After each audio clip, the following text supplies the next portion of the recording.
Alkitab berkata, "Didiklah seorang anak dalam jalan yang patut baginya, maka pada masa tuanya pun dia tidak akan menyimpang daripada jalan itu." Ellen G. White menekankan, Tuhan telah menetapkan bahwa keluarga harus menjadi yang terbesar dari semua agensi pendidikan. Pendidikan seorang anak harus dimulakan di rumah. Dengan ibu bapanya sebagai pengajar, dia akan belajar pelajaran yang akan membimbingnya sepanjang hidup. Jadi, bagaimanakah kita mengajar anak-anak nilai-nilai penatelayanan?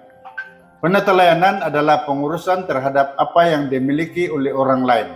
Alkitab menunjukkan bahwa Tuhan, pencipta dan pemilik segala perkara, telah melantik setiap orang untuk menguruskan berkat-berkat-Nya sejak lahir. Langkah pertama dalam pembelajaran penatelayanan adalah anak-anak menguruskan tubuh mereka mengikut ketetapan pemilik, yaitu Tuhan melalui tubuh. Seseorang boleh menjadi berkat atau kutukan kepada umat manusia.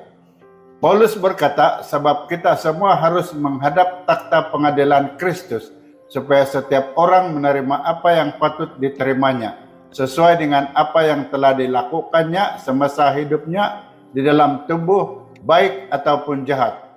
Oleh itu, tambahnya, apapun yang kamu makan atau minum, atau apapun yang kamu lakukan, lakukanlah semuanya itu untuk kemuliaan Tuhan. Ibu bapa memberi makna dan kebergunaan kepada kehidupan anak-anak mereka setiap kali mereka mengajar dan mengamalkan prinsip kesehatan yang baik. Anak-anak juga harus belajar bagaimana mengurus atau berinteraksi dengan persekitaran mereka, termasuk manusia, alam sekitar, dan sumber material yang lain. Dengan menghormati dan melindungi alam semula jadi, mereka akan lebih mudah menghormati dan mengasihi penciptanya. Ajarlah mereka contohnya untuk berbuat baik kepada haiwan, menjimatkan air, menguruskan sisa, atau memilih sumber tenaga mesra alam. Belajar mengurus sumber keuangan Tuhan dengan mengikuti ketetapannya juga menguatkan kesetiaan kepadanya.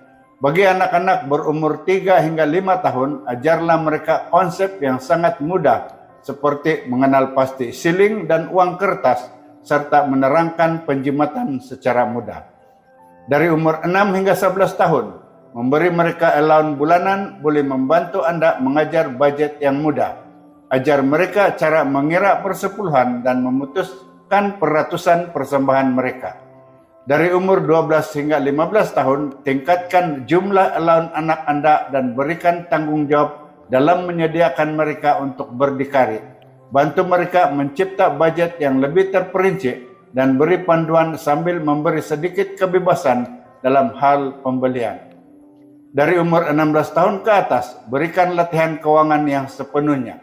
Tunjukkan kepada mereka budget Anda dan bagaimana Anda menguruskan pemberian yang tetap dan sistematik, penjimatan serta perbelanjaan. Ingatlah bahwa apa yang kita lakukan lebih besar kesannya daripada apa yang kita ajarkan. Ketika mendidik anak-anak kita tentang penatelayanan, marilah kita meletakkan keinginan kita yang terakhir dan Tuhan yang pertama.